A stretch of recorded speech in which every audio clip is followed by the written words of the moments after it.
সাতক্ষীরায় ট্রাকের চাপায় ৩ মোটরসাইকেল আরোহী নিহত, ট্রাক সহ পালিয়েছে চালক, পুলিশের অপমৃত্যু মামলা। সংযোগ সড়কের অভাবে খুলনায় ৪ বছর ধরে চালু হচ্ছে না দাকব কালীনগর সেতু, দফায় দফায় সিদ্ধান্ত পরিবর্তন, ভোগান্তিতে নদী পাড়ের বাসিন্দারা। নদীর মাছ থেকে একটা ব্রিজ হয়েছে, তার কোনো যাতায়াতের কোনো সুবিধা নাই। ওপারে আধা ঘন্টা বসে থাকলে এপারের মানুষগুলো আধা ঘন্টা যাওয়ার জন্য বসে থাকতে হয়। একটু ভাটা যদি হয়েছে তাহলে তো মনে করেন যে আর গাড়ি পারাপার তো অসম্ভব।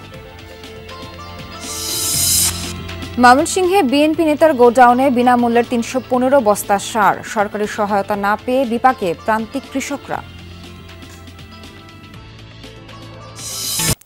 সাতক্ষীরার ট্রাকের চাপায় ৩ মোটরসাইকেল আরোহী প্রাণ হারিয়েছেন, নিহতদের পরিচয় পাওয়া গেছে। ঘটনার পরপর ট্রাক সহ পালিয়ে যায় চালক। এ ঘটনায় হাইওয়ে পুলিশ বাদী হয়ে মামলা করেছে। ভোরের আলো ফোটার আগেই মহাসড়কের দুর্ঘটনায় ঝরে গেল তরতাজা ৩ প্রাণ। স্বজনরা জানান, ভাড়ায় চালিত মোটরসাইকেল চালক আরিজুল ২ জন আরোহী নিয়ে সদর থেকে যাচ্ছিলেন পাটকেলঘাটায়। পথে সাতক্ষীরা খুলনা মহাসড়কের বিনের পোতায় বিপরীত দিক থেকে আসা ডাম্পিং ট্রাক মোটরসাইকেলটিকে চাপা দিলে মারা যান ৩ জন। একটা মোটরসাইকেলের দিক থেকে আসছে আর একটা ট্রাক আসছে, দুইটার সামনে সংঘর্ষ হলো। আসার পরে দেখি ৩ জন ভুটি পড়ে আছে। নিহতরা হলেন যশোর ঝিকরগাছার আরিজুল গাজী, সাতক্ষীরা তালা উপজেলার আসাদুল ইসলাম ফকির, অপরজন সুজনশা এলাকার বাসিন্দা সেলিম। ফায়ার সার্ভিস মরদেহ উদ্ধার করে, পরে হাইওয়ে পুলিশ স্বজনদের কাছে তা হস্তান্তর করে। মাঝখানে যিনি ছিলেন উনি আহত ছিলেন, ওনাকে আমরা দ্রুত হাসপাতালে পাঠাই, কিন্তু কর্তব্যরত চিকিৎসক বলছেন যে উনি মারা গেছেন। আর এখানে 2 জন স্পটেই ডেড ছিলেন, মোট মিলায় 3 জন মারা গেছে এখানে। ঘটনার পর ট্রাক সহ পালিয়ে যায় চালক। এই ঘটনায় হাইওয়ে পুলিশ বাদী হয়ে মামলা করেছে। আকরামুল ইসলাম, যমুনা নিউজ, সাতক্ষীরা। ১ মাসের ব্যবধানে 2টি হত্যাকাণ্ডে নেত্রকোনায় আতঙ্ক। দিনে দুপুরে কুপিয়ে হত্যা করা হয় দিনমজুর মাছিম ও কৃষক রফিকুলকে। এই ঘটনায় মামলার পর উল্টো পরিবারের সদস্যদের হত্যার হুমকি দিচ্ছে আসামিরা। স্বজন হারানোর শোকে কাতর গোটা পরিবার। 22 অক্টোবর অস্ত্রধারীদের হামলায় প্রাণ হারান নেত্রকোনা সদরের শিমুলাটি গ্রামের মাছিম বিশ্বাস। পরিবারের অভিযোগ, মাছ ধরা নিয়ে বাকবিতণ্ডায় তাকে কুপিয়ে জখম করে শামীম সহ কয়েকজন। হাসপাতালে চিকিৎসাধীন অবস্থায় 2 দিন পর মারা যান মাছিম। বাপ ডাকছে আমার জীবন বিকাশ দিতে মারছে আমার হুতে। মাছ মারতে গেছিল, তারা সন্ত্রাসে আক্রমণ করে রকেট ট্যাঙ্ক সব কাটিয়ে নিছে। রকেট ডালছে, রক্ত এর আগে 6 সেপ্টেম্বর জমি নিয়ে পূর্ববিরোধের জেরে খুন হন পূর্বধলা উপজেলার শিবপুর গ্রামের কৃষক রফিকুল ইসলাম। হামলা করে দেরি না, আমরা 2 জনে দৌড়িয়া চুরি দেখা সাথে মারিত পালায় ধরছে। আর এই যে রফিকুল রে তারা 3-4 জনে বাইরে এসে কুবাইছে। এই মহিলার একটি সন্তান ছিল, যাতে আমাদের মায়ের বুক যেন আর কালি যাতে না হয়। সবাই হাসি হোক, যে 2 জন ধরা পড়ছে ওদেরও, যারা বাকি আছে তাদেরকেও দ্রুত ধরে তাদেরও ফাঁসিছে। 2টি হত্যার ঘটনায় আলাদা মামলা হয়েছে। আসামিদের বিরুদ্ধে হুমকি দেওয়ার অভিযোগ মাছিম ও রফিকুলের পরিবারের। বর্তমানে তারা আরো হুমকি দিতেছে, আরো 5-7 জন লোক তারা খুন করে লাইব। 80 বছরের ভিতরে এরম নদীর আমাদের 10 গ্রামের ভিতরে এরম সম্রাট জন্ম হয়েছে না, আর মার্ডারও হয়েছে না। পুলিশের দাবি, এরই মধ্যে কয়েকজন গ্রেফতার হয়েছে, বাকিদের ধরতে চলছে অভিযান। মূল আসামি যারা, তাদেরকে গ্রেফতার করেছি এবং আদালতের মাধ্যমে জেল হাজতে প্রেরণ করেছি। আশা করি বাকি যে কয়জন আছে তাদেরকে দ্রুত আইনের আওতায় আনতে পারবো। তুচ্ছ ঘটনায় হত্যার নিন্দা জানিয়েছে স্থানীয়রা। জড়িতদের দ্রুত গ্রেফতার ও দৃষ্টান্তমূলক শাস্তির দাবি তাদের। রাহিম সারোয়ার, যমুনা নিউজ। চট্টগ্রামে যৌথ বাহিনীর তত্ত্বাবধানে খুলে দেয়া হচ্ছে হাজারী গলির দোকানপাট। এ বিষয়ে আরও জানাতে যুক্ত হচ্ছেন সহকর্মী শহীদুল সুমন। সুমন, হাজারী গলির ব্যবসায়ীরা কি বলছেন? দোকানপাট কি সবগুলো ইতিমধ্যে খুলে গেছে, জানাবেন। যেহেতু অনেকগুলো দোকান আসলে ধীরে ধীরে যৌথ বাহিনীর সহায়তা এগুলো খোলা হচ্ছে, প্রায় 50 থেকে 60টি দোকান ইতিমধ্যেই খোলা হয়েছে। বাকিগুলো যেহেতু সবগুলোই সিলগালা, সেক্ষেত্রে প্রশাসনের কাছে যেহেতু দাবি রয়েছে, সেগুলো খোলার পরেই মালিক পক্ষ তাদের যে সিকিউরিটি সিস্টেম সেটি আসলে খুলে তারা দোকানে প্রবেশ করছেন।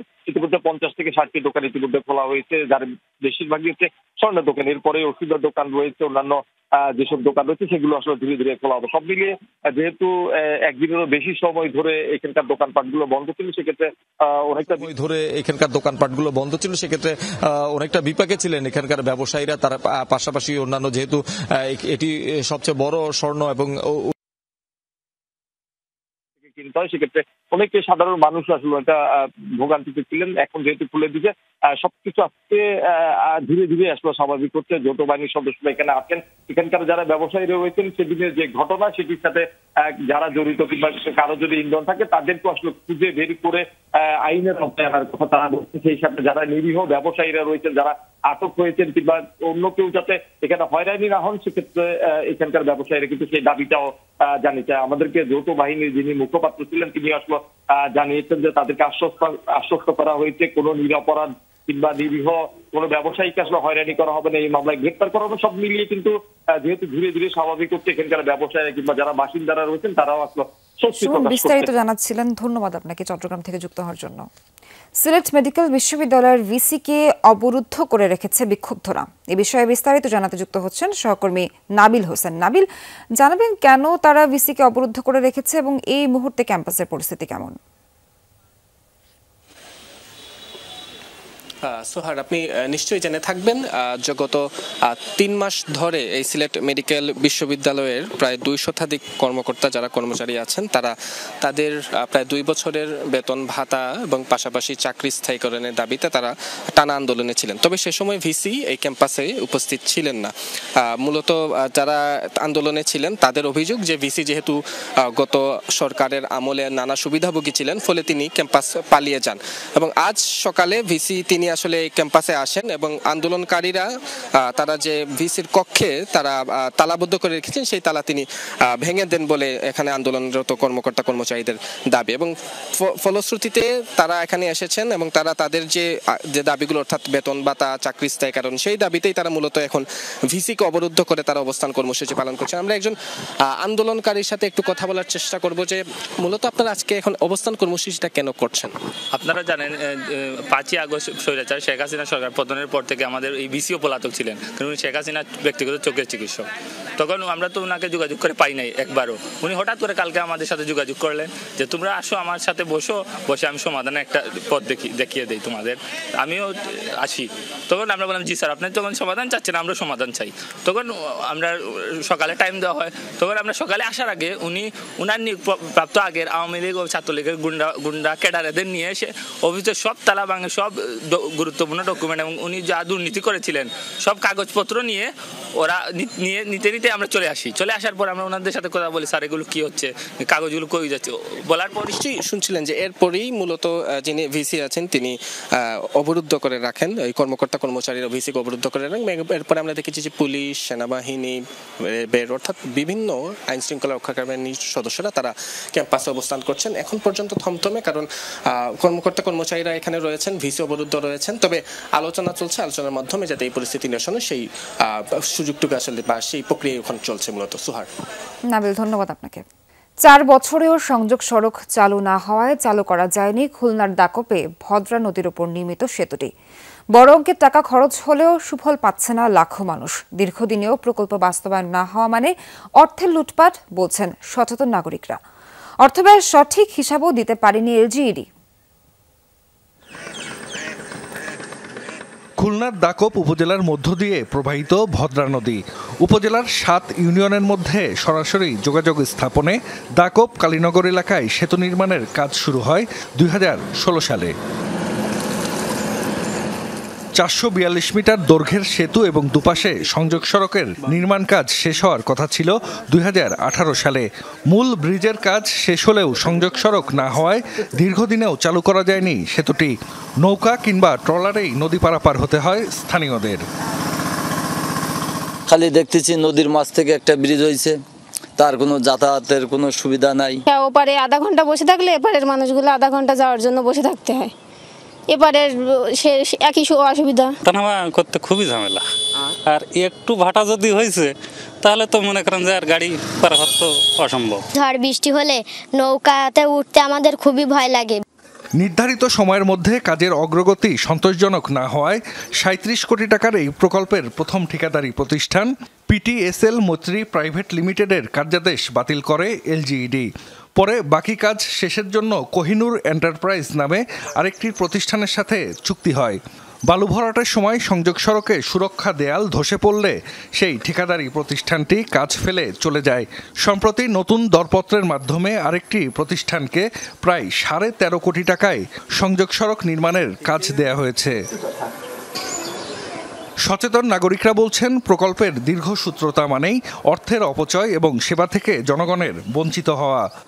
প্রথম থেকেই মনে হচ্ছে যে এই পরিকল্পনার ক্ষেত্রে যে ঘাটতির জায়গা, সেই ঘাটতির জায়গাটা রেখে দেওয়া হয়। যদি রেখে দেওয়া না হয় তাহলে প্রকল্প শেষ হলো, আবার লিঙ্ক রোড, সেই লিঙ্ক রোড পরিকল্পিতভাবে হলো না, আবার পাইলিং দেয়া, এই যে মাঝখানে অর্থ খরচ, যত বেশি অর্থ খরচ তত বেশি হচ্ছে কমিশন বাণিজ্য। মানুষগুলো কিন্তু তখন এই ব্রিজের কোনো সুফল তারা পাচ্ছে না, অর্থাৎ সামাজিক এবং অর্থনৈতিকভাবে মানুষ ক্ষতিগ্রস্ত হচ্ছে, যেটা রাষ্ট্রীয়ভাবেও রাষ্ট্র ক্ষতিগ্রস্ত হচ্ছে এই বিষয়টি যথাযথভাবে কাজটা না করতে পারার জন্য। নতুন করে সংযোগ সড়ক নির্মাণের কাজ চলছে। আগের দফায় কত টাকা ব্যয় হয়েছে সেই তথ্য দিতে পারেননি এলজিইডির নির্বাহী প্রকৌশলী। এখানে কোনো এটিএ নাই, ডকুমেন্টস নাই। যেহেতু আমি এখানে নতুন আসছি, আগের বিষয়টা কিভাবে সমীক্ষা হয়েছে, কিভাবে বাস্তবায়ন হয়েছে, কিভাবে টেন্ডার হয়েছে, এগুলো আমি এখনো জানি না। সরকারি বরাদ্দের সঠিক হিসাব এবং এতদিনেও কেন সেতুটি চলাচলের জন্য খুলে দেওয়া যায়নি সেটি খতিয়ে দেখার তাগিদ স্থানীয়দের। জাহিদ হাসান, যমুনা নিউজ। সাম্প্রতিক পাহাড়ি ঢল আর বন্যার কারণে ময়মনসিংহের শত শত কৃষক অর্থকষ্টে। তাদের জন্য রয়েছে সরকারি সহায়তাও, তবে কৃষকের হাত পর্যন্ত পৌঁছাচ্ছে না। যমুনার অনুসন্ধানে কৃষকের জন্য সরকারের দেয়া বিনামূল্যের 315 বস্তা সার পাওয়া গেল ধোবাউড়া উপজেলার এক বিএনপি নেতার গোডাউনে। হাতে নাতে ধরা পড়ার পর সার ফেরত দিয়ে দায় সারতে চায় সংশ্লিষ্টরা। হোসেন শাহিদের রিপোর্ট, ছবি তুলেছেন দেলোয়ার হোসেন। ময়মনসিংহের ধোবাউড়া উপজেলা কৃষি অফিসার গোলাম সারোয়ার তুষার জানাচ্ছিলেন, কৃষকদের জন্য 30,000 কেজি বিনামূল্যের সার হাতে পেয়েছেন তিনি। দেখতে চাই সরকারি গোডাউনের অবস্থা। ওই তো ধরেন 600-700 বস্তা, 620-30 মতো হবে বস্তা। এখানে কি বস্তা আছে? হ্যাঁ আছে, মোটামুটি গোনা যায়। এবার নিজের বক্তব্য পাল্টে ফেলেন কৃষি অফিসার, বলেন অর্ধেক সার পেয়েছেন, বাকি অর্ধেক রয়েছে জেলার গোডাউনে। এটা কি আপনি পান নাই? না না, আমি অর্ধেক পাইছি, আর অর্ধেক রবিবারে আসবে। কোত্থেকে আসবে? বিডিসি থেকে আসবে। প্রতিষ্ঠানটার নাম? না, কথা তো বলবোই, আপনার কাছে তো এই মালগুলো আসছে। এবার নিজের অফিসে নিয়ে যান কর্মকর্তা। বাকি অর্ধেক সার দ্রুত পৌঁছে দিতে ফোনে কাউকে অনুরোধ করেন তিনি। আমার যে 2টা গাড়ি, এই 2টা গাড়ির একটা গাড়ি আপনাকে দেওয়া হয়েছে, আপনার মাল ডিও ছিল যেটা নাকি? জানতে চাই কার সাথে কথা হলো। মাত্র আপনি কথা বললেন, এই যে কার সাথে কথা বললেন? ডিলার কল লিস্টে আছে মাজার প্রবেশ। মাজার ওনার কাছে কেন মাল? না, ওনার কাছে মাল না, ওনাকে তো বললেন মালটা দেওয়ার জন্য। ডিও মাল ছিল। এক পর্যায়ে কৃষি কর্মকর্তা স্বীকার করেন, 2টি ট্রাকের একটি গেছে স্থানীয় বিএনপি নেতার গোডাউনে। সেখানে পৌঁছায় টিম যমুনা, সাথে ইউএনওর প্রতিনিধি, স্থানীয় মৎস্য কর্মকর্তাও। পাওয়া গেল বাকি 315 বস্তা বিনামূল্যের সার। কতটুকু মাল আছে এখানে? এবার দৃশ্যপটে হাজির গোডাউন মালিক থানা বিএনপির সাবেক কোষাধ্যক্ষ মাজহারুল আহসান। জানালেন তিনি নিজেই একজন ডিলার। এটা কি নিয়মের মধ্যে পড়ে? না, এটা কোনো নিয়ম তো নাই। 315 বস্তা সার এখানে পেয়েছেন আপনি। এখন এটা কি আপনি আবার ফেরত দিচ্ছেন গোডাউন? হ্যাঁ, ফেরত নিয়ে যাবে। এটা তো আমার সার প্রণোদনার জন্য দেওয়ার কথা, সেই সারটা উনি এখানে তুলে ফেলছে। তো ওই ডিলার সাহেব এখন বলতেছে ওই সারটা দিয়ে দিবে আর কি। গত 3 নভেম্বর 2টি বরাদ্দে 31,500 কেজির সার পৌঁছায় ধোবাউড়ায়। এরকম অনিয়ম হওয়ার কথা না, যদি হয়েও থাকে আমরা এটা দেখব এবং প্রয়োজনীয় ব্যবস্থা নেব। এই যে বস্তাগুলো দেখতে পাচ্ছেন, সারের বস্তা, এগুলো থাকার কথা ছিল সরকারি গোডাউনে, কিন্তু পাওয়া গেল একজন ডিলারের গোডাউনে। যমুনার ক্যামেরায় এমন অনিয়মের চিত্র ধরা পড়ার পর সংশ্লিষ্টরা বলছেন আবার এগুলো সরকারি গোডাউনে ফেরত পাঠাবেন তারা, তাহলেই সমস্যার সমাধান হয়ে গেল। আসলেই কি তাই? ভুক্তভোগী কৃষকরা বলছেন এই ঘটনার সুষ্ঠু তদন্ত ও দৃষ্টান্তমূলক শাস্তি হওয়া দরকার। হুসাইন শাহিদ, যমুনা নিউজ, ধোবাউড়া, ময়মনসিংহ। নানা কর্মসূচির মধ্য দিয়ে বিপ্লব ও সংহতি দিবস পালন করছে বিএনপি। দিনটি উপলক্ষে সকালে রাজশাহীতে দলীয় ও জাতীয় পতাকা উত্তোলন করেন দলের চেয়ারপারসনের উপদেষ্টা মিজানুর রহমান মিনু।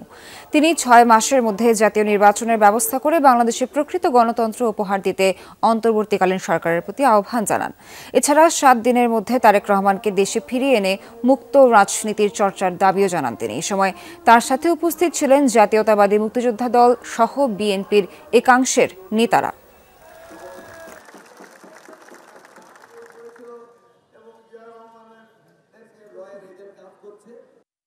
5ই আগস্টে তারেক রহমান সাহেব এই নেতৃত্ব দিয়েছিলেন, যার ফলশ্রুতিতে হাসিনা পালাতে বাধ্য হয়। দলের ভারপ্রাপ্ত চেয়ারম্যানকে আগামী 7 দিনের মধ্যেই দেশে ফিরিয়ে এনে তাকে মুক্ত রাজনীতি চর্চা করতে দিতে হবে।